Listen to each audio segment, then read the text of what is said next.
A court was told a former soldier was paid thousands to plan and carry out the murder of Rebels boss Nick Martin. My dad was a great man that was taken by a bunch of cowards. That's all they are, cowards. They called him the Man Mountain, a 6'5" biker boss who ruled Western Australia's underworld with an iron fist. But Nick Martin's reign came crashing down in the most shocking way. First, the humiliating public beatdown by a Hells Angels enforcer that stripped away his untouchable image. Then, the unthinkable happened. A sniper's bullet from 335 meters away at a family drag racing event.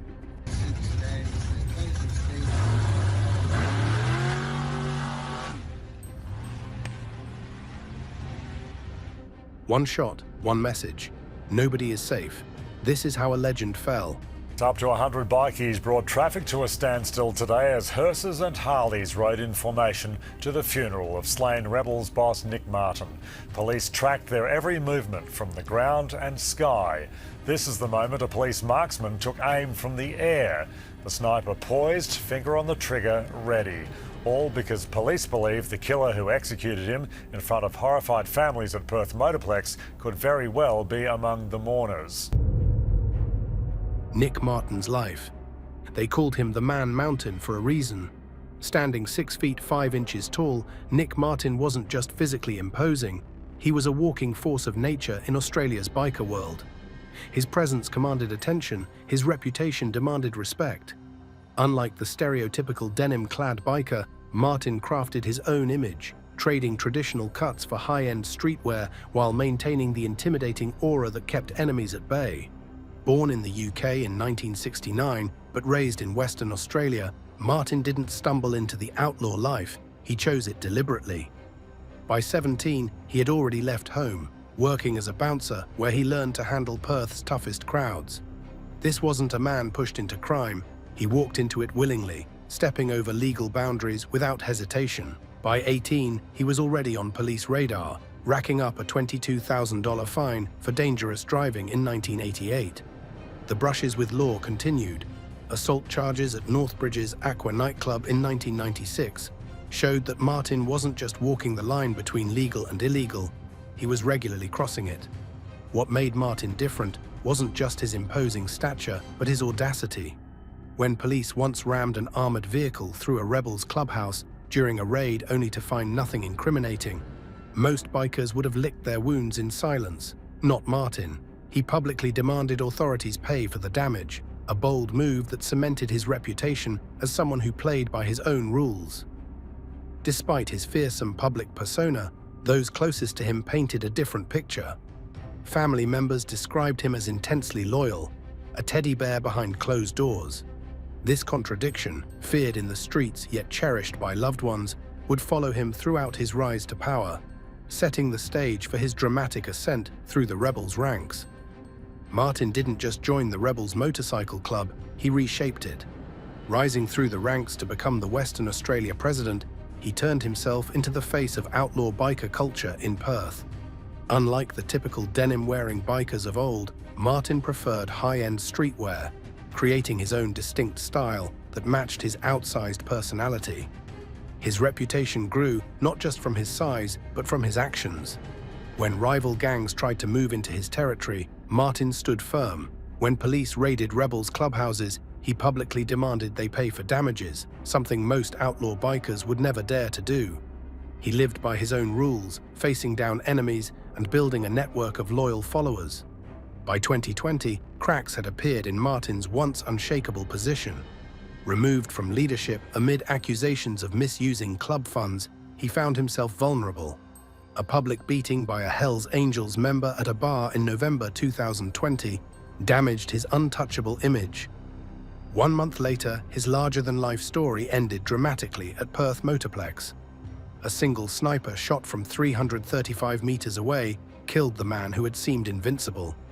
Martin's death changed everything, triggering stricter laws, intense police crackdowns, and reshaping the balance of power among Australia's outlaw motorcycle clubs. Even in death, Martin remained larger than life. His funeral featured a casket draped in $100 bills and a massive convoy of rebel bikers, a final tribute to a man whose persona had grown too big for the shadows. Behind the tough exterior was a family man. His wife Amanda stood by his side through the chaos of outlaw life, and he maintained close relationships with his parents and sister. Those who knew him personally described him as fiercely loyal, the same trait that defined his leadership style. The sound of the underworld taking over the streets of Perth. The 1% coming together for a brother in arms. The rise to power, Nick Martin's climb to the top of Australia's largest outlaw motorcycle gang, began in 2005, a critical moment when longtime leader Rebel Rick Roberts was behind bars. Martin didn't just join the rebels, he seized the opportunity with ruthless ambition and perfect timing. By 2008, his no-nonsense approach had already secured him control over Western Australia. 3 years later, in 2011, Martin officially became the rebels' WA president. But this wasn't just an internal promotion. He was actively reshaping the club's identity, tightening their grip across Australia's underworld as he ascended to national president. Under his leadership, the rebels faced their most serious challenges head-on. When the notorious Canadian club Rock Machine MC attempted to establish a Perth foothold in 2009, Martin unleashed a full-scale turf war. The conflict turned Perth's streets into a battleground. Brawls erupted, businesses were firebombed, and cars became targets in a violent display of territorial dominance. The violence nearly cost Martin everything. In March 2011, amid the chaos, an assassination attempt was made on his life. Martin survived, and with his survival, the rebels' dominance in Western Australia remained unshaken. This brush with death only enhanced his reputation for invincibility. Martin's influence extended far beyond Western Australia. While steering the national leadership, his WA chapter helped plant the rebels' flag in New Zealand by 2011, building a true biker empire that crossed international borders. For years, Nick Martin appeared untouchable, respected, feared, and emblematic of the club's might. His personal relationships reflected both his strength and vulnerability. In 2005, the same year he formally joined the rebels, he met Amanda, Shoppy, who would become his steadfast partner. Despite his outlaw status, Martin maintained close ties with his parents Sid and Roa, and sister Renee, who described him as fiercely loyal both at home and within the club. Nick Martin was born in 1969 in the United Kingdom. At 6 months, his family moved to Western Australia for a new life. He grew up running in the bush and playing without care. He learned that life could be free and wild. When Nick was a teen, he felt pulled to a life with no rules. At 17, he quit school and home. He took a job as a bouncer at a busy nightclub. There, he met people who tested him. He learned to stand up and fight when needed. By 18, he faced his first fine after a bad driving mistake. He did not slow down. In 1996, he was fined again after a nightclub altercation. Each run-in with the law pulled him deeper into a world where trust meant power.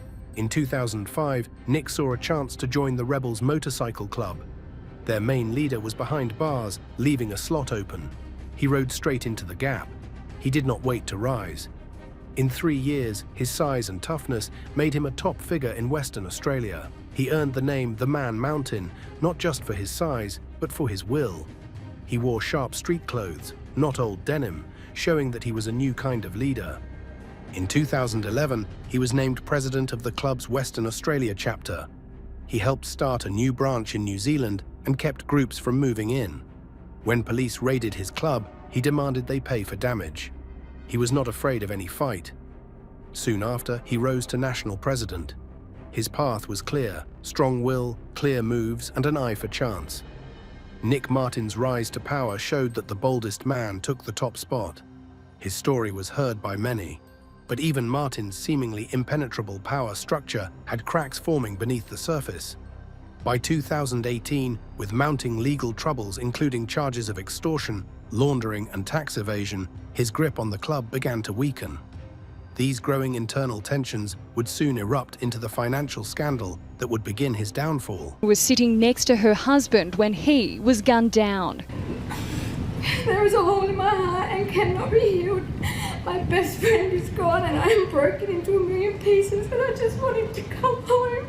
The 51-year-old was a father and a grandfather. When they did meet, I could tell straight away they would have a special relationship. Internal mutiny and financial scandal. By mid-2020, just months before his death, the foundation of Nick Martin's empire began to crumble from within. The first cracks appeared not through external threats, but through whispers that spread like wildfire through the rebels' ranks. Allegations surfaced that Martin, once the embodiment of the club's strength, had been siphoning club funds to finance lavish home renovations. These tensions created dangerous enemies, both within and outside the club. One of the most significant betrayals came from David Pye, a former rebel who defected to the Commandos, igniting a personal enmity that would have deadly consequences. Pye's departure wasn't just a changing of patches, it was a severing of brotherhoods that would later prove fatal for Martin. As Martin's power waned, rival gangs sensed weakness. The once united rebels began to splinter, with members questioning the leadership and direction of the club. The financial scandal didn't just cost Martin his position, it cost him the protective shield that came with being the untouchable leader of Western Australia's most powerful outlaw motorcycle club. With his position weakened and enemies multiplying both inside and outside the club, Martin found himself increasingly vulnerable. This vulnerability would soon be exposed in the most public and humiliating way possible, a beating that would further erode his fearsome reputation and set the stage for the ultimate act of revenge. In the outlaw world, where loyalty is currency, such betrayal was unforgivable. Every rebel member paid mandatory dues, $100 per week, creating a substantial treasury meant to support the club and its activities. This wasn't just petty theft, it was a fundamental breach of trust that struck at the heart of the brotherhood Martin had sworn to uphold. The backlash was swift and decisive. Martin was removed as president, a humiliating demotion for a man who had ruled with an iron fist for years. By late 2020, he was no longer leading the rebels and faced criminal charges that signaled a deep fracture within the organization. Once the man at the helm, he now found himself on the outside, a stark reminder that in the outlaw world, power is always tenuous. Internal mutiny and financial scandal shook the Rebels Motorcycle Club in Western Australia in 2018 and 2019. At the heart of the storm was Nick Martin, the club's WA president. Rumours began to spread that Martin had been taking club fees for his own use. Funds meant for group work were diverted to pay for his home fixes and to shore up his own costs. These whispers cut deep among gang members who saw loyalty as the highest value. When money that was meant to buy fuel or to help families was missing, trust in their leader died. Members started to whisper and compare notes. Some bikers checked bank records secretly. They found that dues from nearly every member vanished into secret accounts under Martin's control. Anger grew. Chanting and call-outs in club meetings gave way to open fights in back rooms. The man they once cheered was now facing calls to explain his deeds. The first demand was simple, an audit of all the money collected each week. Faced with growing pressure, Martin promised to step aside. In late 2018, he resigned as WA president, hoping to calm the storm and save the club's image. But the move did not ease the anger. Some members refused to return to work. They felt a fresh sense of shame and betrayal. A split formed between those still loyal to Martin and those who sought a fresh start with new leaders. Club unity shattered. After his resignation, criminal charges of extortion and money misuse followed. Investigators found that each member had paid $100 a week in dues, which were supposed to go to club causes. Instead, much of this money bought Martin's home renovations and bank transfers in his name. The new leaders tried to restore order. They elected Aaron Carl Labrook as the WA president. Labrook worked hard to find missing funds, but the damage was done. The mutiny left scars that ran deep. Some bikers left the rebels to join rival clubs or to start their own chapters. Others stayed but watched every move from Martin's old friends. This split made it easier for outside gangs to attack the rebels' turf in WA. By early 2020, the rebels had lost much of their hold on key towns. Police moved in on weakened meeting spots. They saw a chance to make arrests and to push through new anti-gang laws. The financial scandal that began with missing club fees helped spark a series of raids and charges that left the club on its back. The story of internal mutiny and financial scandal in the Rebels Motorcycle Club shows how trust and money are linked in every group. When a leader breaks that bond for personal gain, the whole group can fall apart. For the rebels in WA, the price of that fall was high: lost power, lost unity, and a club that may never fully recover. The fallout still echoes today as old wounds remain open forever. Martin's fall wasn't a quiet affair.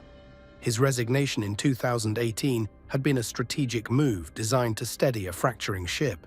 Even after stepping down from official leadership, he continued pulling strings through his trusted ally, Aaron Carl LeBrook, who took over as the new leader in WA.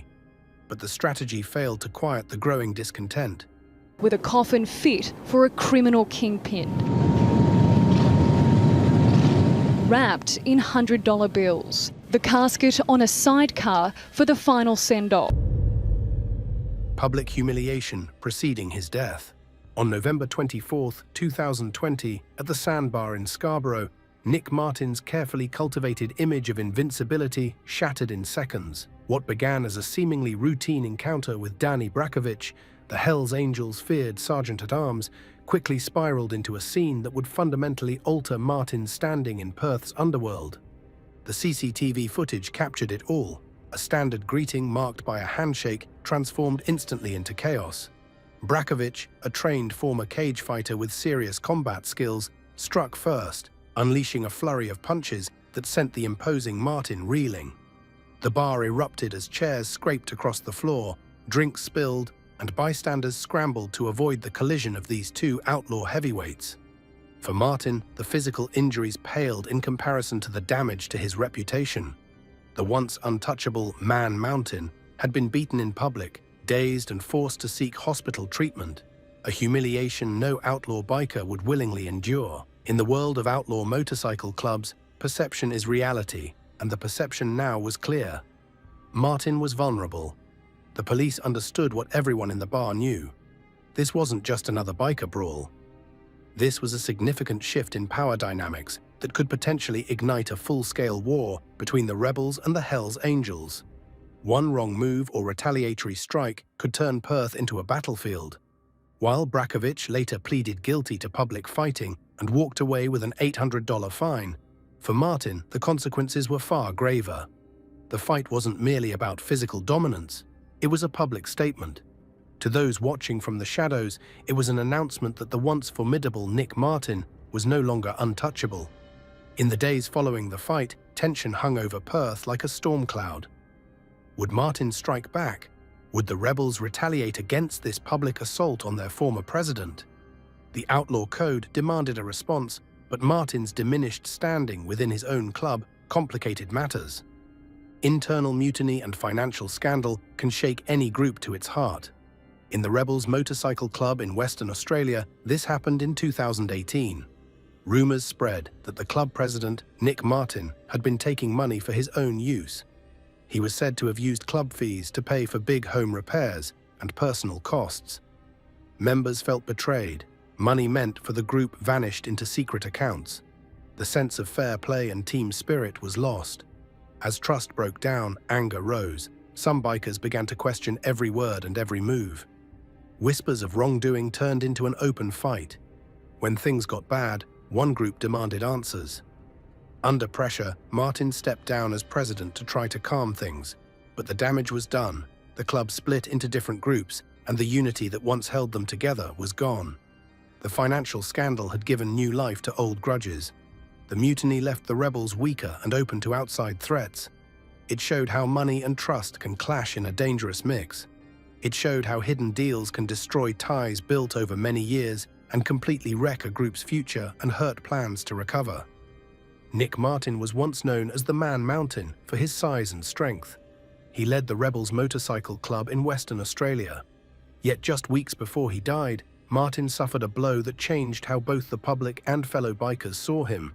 On November 24, 2020, Martin met Danny Brakovic, a top officer in a rival outlaw club, at a pub called the Sandbar in Scarborough. Martin faced Brakovic in what was meant to be a show of strength and respect. Instead, the meeting ended in a chaotic fight. Brakovic struck first, delivering a hard hit to Martin's face. Chairs were thrown, tables shook, and drinks spilled as Martin fell to the ground under repeated blows. The pub went silent as patrons watched. In seconds, the video cameras around the bar captured Martin's defeat. For the first time, people saw the man many thought could not be beaten lose in public. News of the beating spread fast. Local papers ran the mugging on their front pages. Social media lit up with clips of Martin dazed and hurt.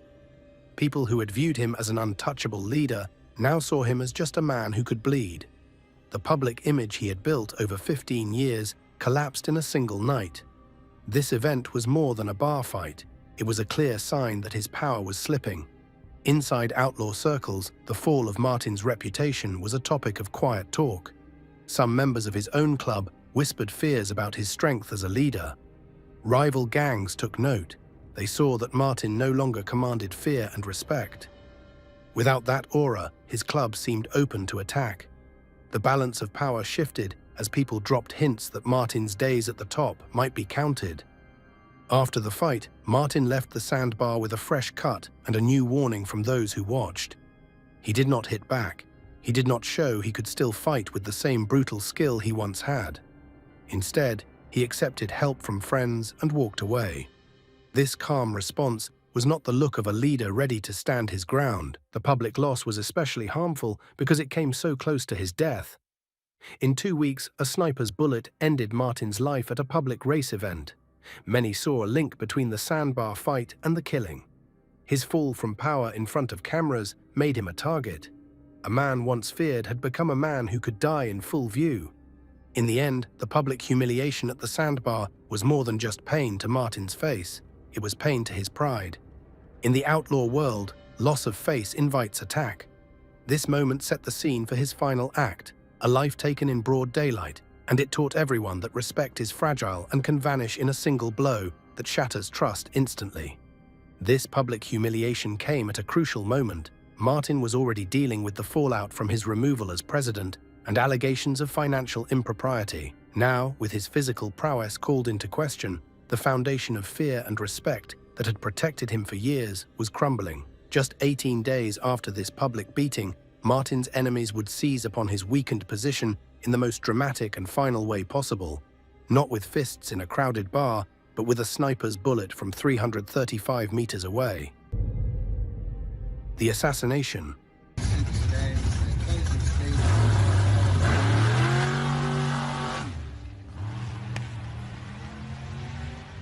On December 12, 2020, at approximately 8:30 p.m., the Perth Motorplex in Kwinana Beach hummed with excitement. Nearly 2,000 spectators had gathered to watch drag races, families and enthusiasts reveling in the roar of engines and the smell of burning rubber. Among them sat Nick Martin, the former Rebels president, seemingly relaxed and enjoying the racing alongside his wife Amanda, stepdaughter, and her partner Ricky Chapman. What happened next would shock Australia. From a distance of 335 meters, more than 3 football fields away, a single shot pierced the night. Fired from a high-powered .308 caliber rifle with military precision, the bullet found its mark with devastating accuracy. Martin slumped forward in his seat, managing only to utter, "Babe, I've been shot," before life began slipping away.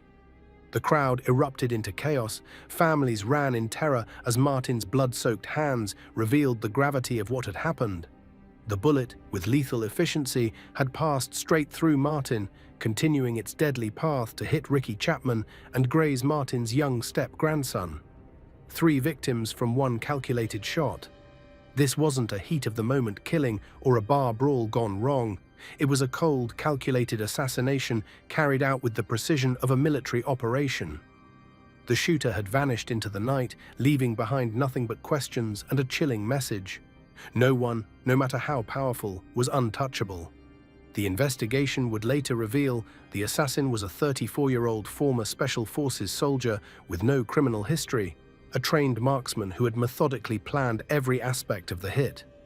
He had visited the Motorplex multiple times to map Martin's habits, cut a hole in the fence days earlier, removed a safety ramp to ensure a clear line of sight, and practiced long-range shots with military precision. Behind this meticulously planned execution stood David Pye, a senior figure in the Commandos and once an ally of Martin. Driven by hatred, Pye had orchestrated the hit through his carefully selected marksman, putting a price on Martin's head that would ensure the job was done right. The hitman later confessed every chilling detail after his arrest. He had received payment not just for pulling the trigger, but for the extensive preparation required.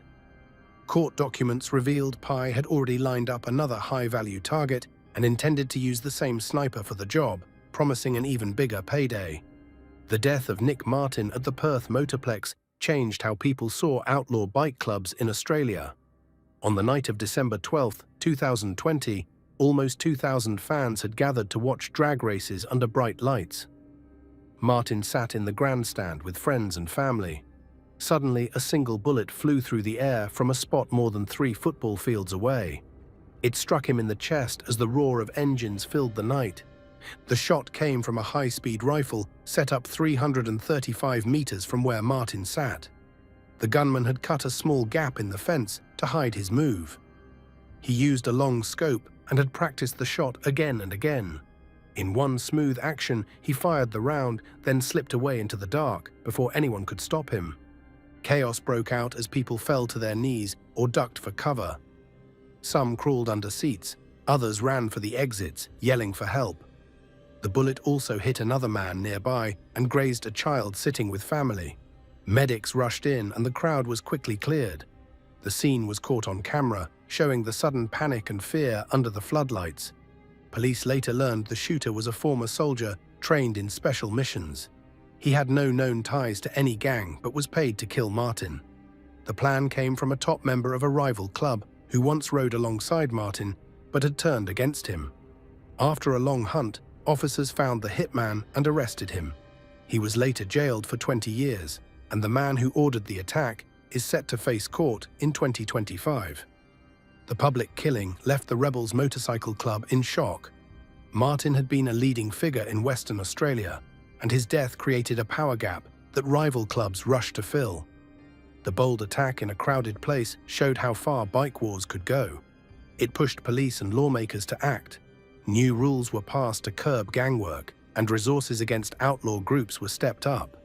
The sniper's bullet did more than end one life. It marked a turning point in how Australia would confront biker violence. In the aftermath, the Perth Motorplex descended into frantic confusion as the weight of what had happened settled in. This wasn't merely an act of violence, it was a power move designed to reshape the balance of power in Australia's outlaw world.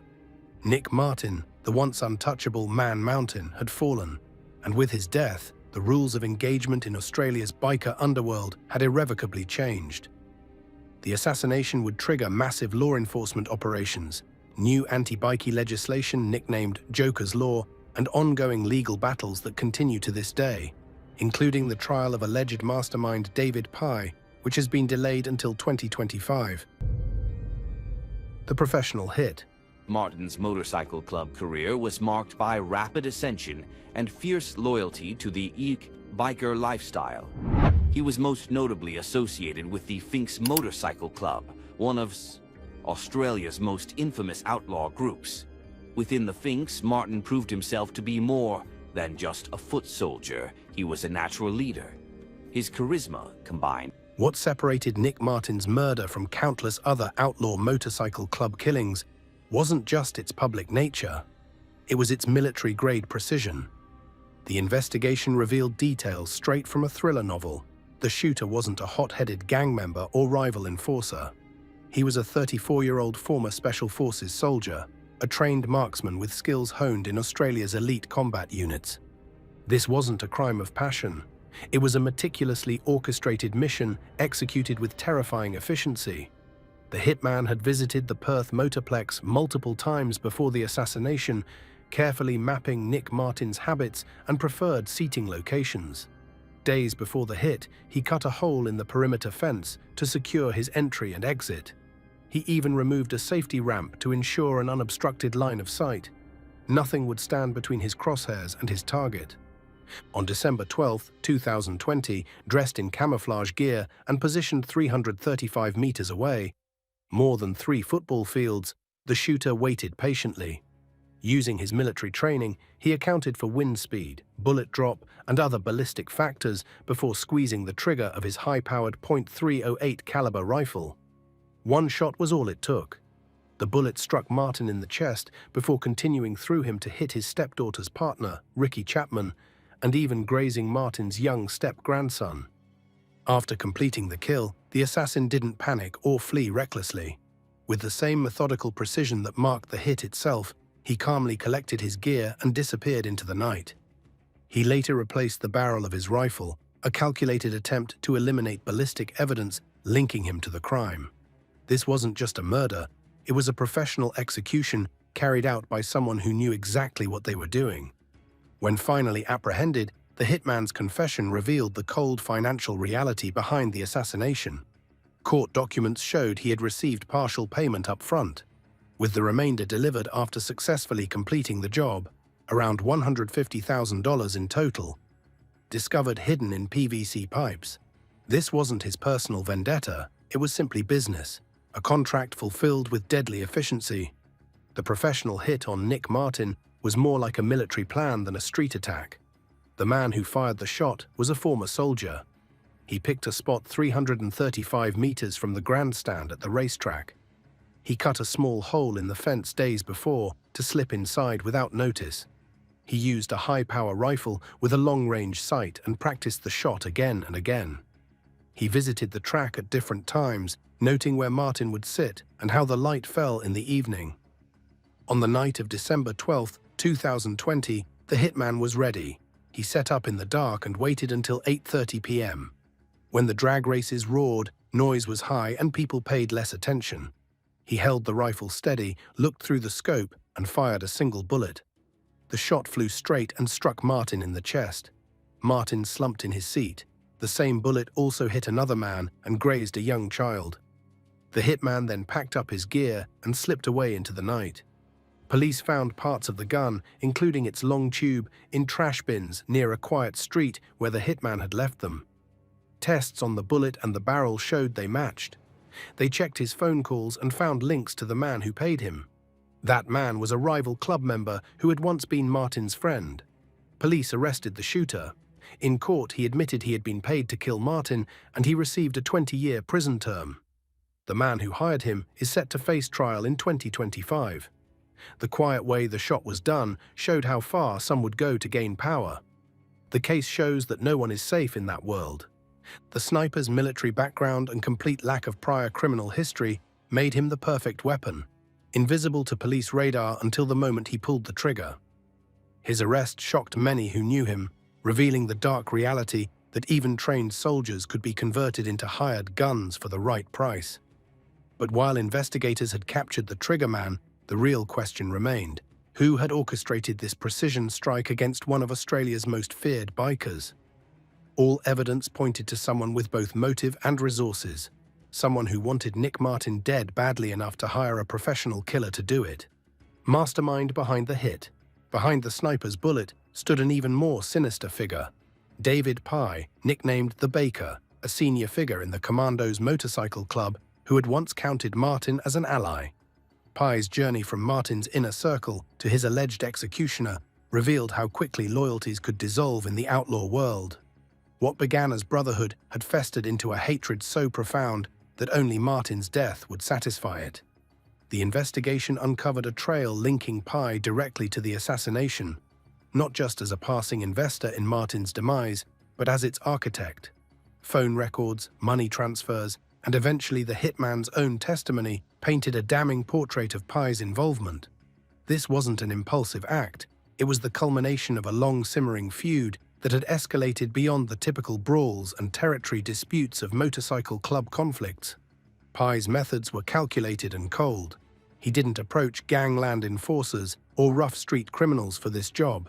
He sought professional expertise, eventually finding his perfect weapon in the former Special Forces soldier. The hitman had no connections to either Martin or the outlaw motorcycle world, making him invisible to both police surveillance and Martin's considerable network of informants. Pye had effectively purchased the perfect assassin, one whose military training guaranteed results. Court documents later revealed that Martin's murder was potentially just the beginning. Evidence suggested Pai had already selected another high-value target and intended to use the same sniper for a second hit, promising an even larger payday. This wasn't just revenge, it was a systematic elimination of enemies that would reshape the balance of power in Australia's outlaw motorcycle landscape. The allocation of significant financial resources, hundreds of thousands of dollars, demonstrated the severity of Pai's determination. This wasn't typical outlaw motorcycle club justice, which often manifested in public beatings or drive-by shootings. Pai had elevated the game, bringing military-grade assassination tactics to what had previously been a world of bar fights and street-level violence. What made Pai's alleged involvement particularly chilling was the personal nature of the betrayal. He had once ridden with the rebels, sharing the brotherhood that outlaw motorcycle clubs hold sacred. His defection to the commandos hadn't just been a change of patches, it represented a fundamental break in the outlaw code, one that culminated in Martin's execution. David Pai was the mastermind behind the killing of Nick Martin. Pai was once close to Martin, they rode together in the same club. But Pai turned on his friend. He planned the attack from start to finish. He paid a trained former soldier to do the job. He gave him around $150,000 hidden in pipes.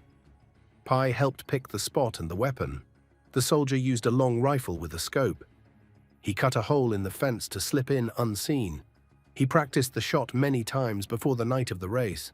On December 12, 2020, around 8:30 p.m., the hitman fired a single bullet from 335 meters away. He hit Martin in the chest in a crowded grandstand. The shot also struck another man and grazed a child. After the hit, the soldier quickly hid the gun parts and left. He even changed the barrel to hide the mark. But police found the broken barrel and matched it to the bullet. They tracked phone calls and followed leads to the cache in the pipes. All signs pointed to Pai. The hitman was soon in custody. In court, he admitted he had been paid to kill. He got a 20-year sentence. Pai was charged as the one who ordered the murder. He faces trial in 2025. Investigators say Pai planned more hits. He saw Martin as a rival and wanted him gone. This case shows the deadly side of biker wars. Power and revenge drove Pai to plan a kill. Now the law is closing in on him. His move cost him everything. A man who once rode by Martin's side is now facing life behind bars. His choice broke ties and added more fear in the outlaw world. Few dared to move like he did, while the shooter confessed and received his 20-year sentence, with parole possible after 18 years. Pai's legal battles continue. His trial, originally expected to proceed quickly, given the hitman's cooperation and testimony, has been delayed until 2025. These delays have left the full story of the motivations, planning, and aftermath of Nick Martin's assassination partially untold. A gaping wound in Australia's criminal justice process, as authorities work to build an airtight case against the alleged mastermind behind one of the country's most shocking public executions. Legal and law enforcement fallout. Nick Martin's assassination sparked an unprecedented legal and enforcement response. Within hours of the shooting, Western Australia Police launched Operation Ravello, mobilising over 100 officers from homicide, gang crime and intelligence units in one of the largest task forces in the state's history. This wasn't just about solving a murder, it was about preventing an all-out motorcycle club war. Raids swept through properties linked to motorcycle gangs across Perth. Clubhouses were turned inside out, associates' homes were searched, and known gathering spots faced intense scrutiny. The message was unmistakable. Law enforcement wouldn't wait for retaliation before acting. Every aspect of outlaw motorcycle club life suddenly came under the microscope, with police presence intensifying around known members and their hangouts. The government's response was equally dramatic. The Western Australia Parliament, galvanised by public outrage over such a brazen public execution, passed some of Australia's toughest anti-bikie laws. Nicknamed Joker's Law, after Martin's club nickname, the legislation banned the display of motorcycle club insignia, including patches, colours and even tattoos, with penalties of up to 12 months imprisonment for violations. Anti-consorting regulations were strengthened, giving police enhanced powers to prevent known motorcycle club members from associating in public. The investigation itself reflected law enforcement's determination to solve the case, regardless of cost. A $1 million reward was offered for information leading to an arrest, a clear statement that the government would spare no expense to ensure justice. This substantial bounty, combined with comprehensive forensic work, helped identify both the shooter and eventually Pai as the alleged mastermind.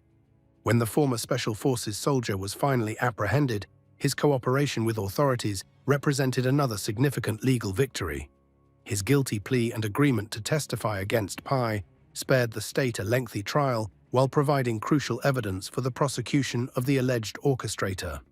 The hitman received a 20-year sentence with the possibility of parole after 18 years, a substantial but not maximum penalty that reflected both the severity of his crime and the value of his cooperation. For Martin himself, death brought a strange form of legal immunity. Pending charges against him for financial crimes, extortion, and allegations involving his wife Amanda were dropped, the courts acknowledging the futility of prosecuting a dead man. This legal technicality provided a bitter form of closure for some of his cases, though it did little to address the grievances of those he had allegedly wronged. Even Martin's funeral became a backdrop for the display of law enforcement might. A police helicopter circled overhead with a marksman watching from above as the convoy of rebels rode through Perth in a final tribute. This wasn't just surveillance, it was a show of force, a reminder that law enforcement now held the upper hand in a battle that had tilted decisively in their favor following Martin's death. Perhaps most significantly, Martin's assassination transformed the legal landscape for all outlaw motorcycle clubs in Australia. What had once been a somewhat tolerated subculture suddenly found itself categorized as an existential threat to public safety. The new legal framework didn't just target criminal activities, it attacked the very identity and structure of motorcycle clubs. Their symbols, their gathering practices, and their ability to display membership publicly. The Western Australia government set a $1 million reward for tips that could lead to an arrest. This move made it clear that bold violence in public would not be ignored. Lawmakers also passed tough new rules. They banned biker club patches, gang colors, and even certain tattoos. Anyone caught wearing these signs could face up to 12 months in jail. They also tightened anti-consorting laws so that simply meeting or talking in public with a known gang member could bring charges. These changes gave police greater power to break up gang gatherings and to charge riders based on simple acts of loyalty. At Martin's funeral, officers stood guard in force using a police helicopter overhead and marksmen on the ground to prevent any trouble. These steps kept the ceremony calm and sent a strong message that such hits would not go unchallenged. In court, the hired sniper was sentenced to 20 years in prison, while the man who ordered the hit, David Pai, faces trial in 2025. Martin's widow and stepdaughter filed a civil suit under the Fatal Accidents Act, claiming the state failed to protect fans at the Motorplex.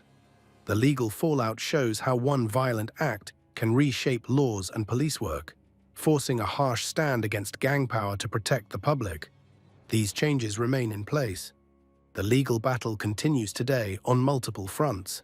While the hitman serves his sentence, Pai awaits his delayed trial, now scheduled for 2025. Meanwhile, in an ironic twist, Martin's widow Amanda and her daughter have filed a lawsuit against the Western Australia government, claiming they failed to protect the public at the Perth Motorplex, seeking compensation for the trauma of witnessing Martin's execution firsthand. The legal ripples from that single sniper's bullet continue to spread, reshaping both criminal and civil law as Australia grapples with the implications of such a public and professional hit. Impact on the Rebels Motorcycle Club. The assassination of Nick Martin sent shockwaves through the Rebels Motorcycle Club. TRG outfits, people everywhere, lots of cars. It was scary. Impact on the Rebels Motorcycle Club. The assassination of Nick Martin sent shockwaves through the Rebels Motorcycle Club that continue to reverberate today. Martin wasn't just a high-ranking member, he had been the club's stabilizing force in Western Australia for years, a leader whose influence extended far beyond official titles. With his death, the club faced a leadership vacuum that proved impossible to fill adequately. In the immediate aftermath, the National Rebels leadership attempted to maintain stability by quickly installing a new Western Australia president. However, this hasty succession failed to prevent the fractures that soon appeared. Martin's death had exposed vulnerabilities within the club's structure that rivals were eager to exploit and discontented members quick to recognize. Police raids and inner fights broke club unity. Rival groups moved in. Fear spread. The rebels lost power, respect, and ground. Their ranks fell and their patch lost real meaning. Internal conflicts erupted as factions formed around different visions for the club's future. Some members remained fiercely loyal to Martin's memory and approach, while others saw an opportunity to reshape the rebels' direction and operations. This tension played out in heated club meetings, whispered disputes, and occasional physical confrontations as various members jockeyed for influence and control. The most damaging blow came when Martin's own successor in Western Australia defected, taking his patch to the Commandos, the very club linked to Martin's assassination. This shocking betrayal wasn't just the loss of a single member, it represented a fundamental crack in the rebels' foundation. Other members followed, some joining rival clubs, while others simply walked away from the lifestyle altogether, unwilling to navigate the increasing heat from law enforcement and the uncertainty of the club's future.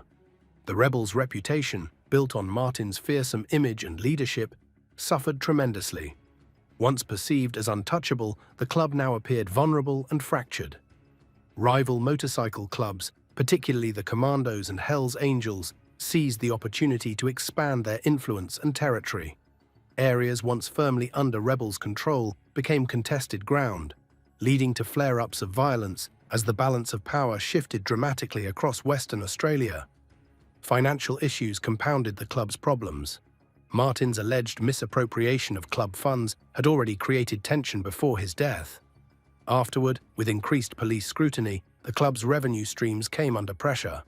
Traditional income sources from both legitimate businesses and illicit operations faced disruption as members were arrested, properties were raided, and assets were seized. The implementation of Joker's Law and enhanced anti-bikie legislation created practical challenges for everyday operations. Rebels members could no longer wear their patches publicly, a devastating blow to a culture built around visible displays of membership and brotherhood. Club gatherings became difficult to organize, with anti-consorting laws giving police broad powers to break up meetings and charge participants. Recruitment, always a delicate process for outlaw motorcycle clubs, became particularly challenging. Potential members now faced heightened risks, not just from rival clubs, but from a reinvigorated law enforcement approach determined to dismantle the outlaw motorcycle culture entirely. The traditional path from prospect to patched member became fraught with legal hazards that many weren't willing to navigate. What had once been a highly structured organization with clear hierarchies and territorial controls began to fragment into smaller, less organized groups. Some chapters maintained their identity and operations, adapting to the new environment with lower profiles and altered methods. Others effectively ceased to function as cohesive units, existing more in name than in practice. Perhaps most devastating was the loss of the club's sense of invincibility. The rebels had built their reputation on the perception that they were untouchable, that their size, strength, and connections made them impervious to both rivals and law enforcement. Martin's assassination, carried out so publicly and with such precision, shattered that illusion completely. If their former president could be eliminated in front of thousands of witnesses, what member could truly feel safe? The ripple effects of Martin's death transformed the rebels from Australia's largest and most feared outlaw motorcycle club into a fractured organization fighting for survival and relevance in a landscape that had shifted dramatically beneath their feet. The changes weren't just in leadership or territory, they struck at the very heart of what the club had represented under Martin's reign: public and national repercussions. Nick Martin's assassination transcended the boundaries of outlaw motorcycle club conflicts to become a defining moment in Australia's approach to organised crime. The public nature of his execution, at a family drag racing event surrounded by thousands of innocent bystanders, horrified ordinary Australians who suddenly felt the outlaw motorcycle world encroaching into spaces they had considered safe. Media coverage exploded beyond crime, reporting into national conversation. Nightly news broadcasts, morning shows, and newspaper front pages featured the shocking details of the professional hit, complete with analyses of sniper tactics and military precision. This wasn't just another gangland killing that the public could safely ignore. It was a brazen act that demanded attention and response. Politicians across the spectrum seized the moment. Western Australia Premier Mark McGowan labelled outlaw motorcycle clubs evil organisations and vowed to implement the toughest anti-bikie laws in Australian history. Opposition leaders, unwilling to appear soft on crime, quickly backed these measures. The political consensus was clear. The era of tolerating outlaw motorcycle clubs as a subcultural oddity was over. Public opinion shifted dramatically. While outlaw motorcycle clubs had long maintained a complex relationship with Australian communities, sometimes viewed with fear, other times with fascination or even grudging respect. Martin's assassination decimated any romanticised notions about the lifestyle. Surveys showed overwhelming support for harsh new measures against clubs, with citizens viewing them less as rebellious brotherhood organisations and more as dangerous criminal enterprises requiring containment. The Joker's Law legislation implemented in Western Australia became a blueprint that other states considered adopting. These laws didn't just target criminal behaviour, they attacked the very identity of motorcycle clubs, prohibiting patches, banning gatherings, and criminalising displays of club membership. This approach represented a fundamental shift from policing activities to disrupting culture. Tourism and venue operators suddenly found themselves reconsidering security protocols. The Perth Motorplex incident demonstrated that family events weren't immune to outlaw violence. Major venues across Australia instituted enhanced screening procedures, increased security presence, and in some cases explicit bans on known motorcycle club members attending events. Measures that affected not just outlaw clubs, but also legitimate motorcycle enthusiasts. Law enforcement agencies nationwide received funding boosts specifically earmarked for combating outlaw motorcycle clubs. New specialized task forces formed, focusing solely on motorcycle club activity and intelligence gathering. Police departments that had previously maintained an uneasy détente with local clubs now adopted zero-tolerance policies, with increased surveillance, frequent raids, and aggressive enforcement of even minor infractions. The business community felt the effects as well. Legitimate businesses with known connections to outlaw motorcycle clubs, whether through ownership, employment, or patronage, faced increased scrutiny from both authorities and the public. Some lost licenses, others saw customer bases evaporate, and many simply closed rather than weather the storm of association. For average motorcycle enthusiasts with no outlaw affiliations, Martin's assassination brought unwanted attention and suspicion. Recreational riders found themselves subject to more frequent traffic stops, questioning, and general wariness from a public now primed to view any group of motorcyclists with heightened suspicion.